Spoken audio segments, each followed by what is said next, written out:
ჰეპატიტის ელიმინაციის პროგრამის ფარგლებში საერთაშორისო მრჩეველთა ჯგუფის მეორე შეხვედრა იმართება. კონფერენცია არის ორდღიანი, რომელსაც ესწრება ჩემი კოლეგა ანუკი გუმბერიძე. ის ახლა დეტალებზე პირდაპირ ეთერში ისაუბრებს.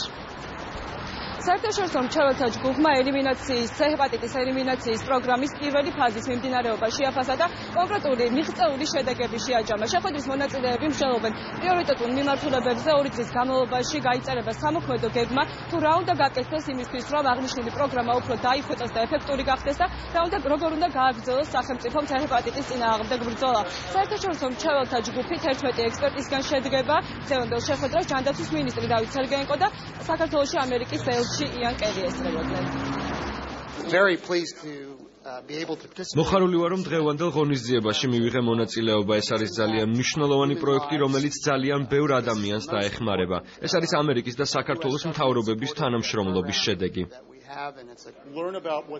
ეს არის ტექნიკური საკონსულტაციო სახის შეხვედრა. ის მიზნად ისახავს ამ სფეროში მომუშავე ექსპერტების მოწვევას მსოფლიოს სხვადასხვა ქვეყნებიდან.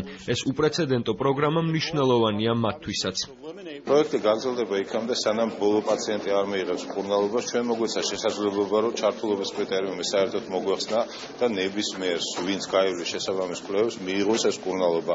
შედარებისთვის თუ შარშან შეგვეძლო 700-800 პაციენტის ჩართვა პროექტში თვის განმავლობაში, ეხლა უკვე ავედით 5000-ზე და ეს ბოლო არ არის. საერთაშორისო მრჩეველთა შეხვედრა ორდღიანია და ის ხვალაც გაგრძელდება. მე შეგახსენებთ, რომ ჰეპატიტის ელიმინაციის პროგრამა 2015 წლის აპრილიდან დაიწყო და დღეს მონაცემებით ამ სერვისით 20,000-მდე ბენეფიციარი სარგებლობს, ხოლო 10,000-მდე უკვე სრული კურსი გაიარა. მადლობა ანუკი. ანუკი გუმბერიძე გვერდებოდა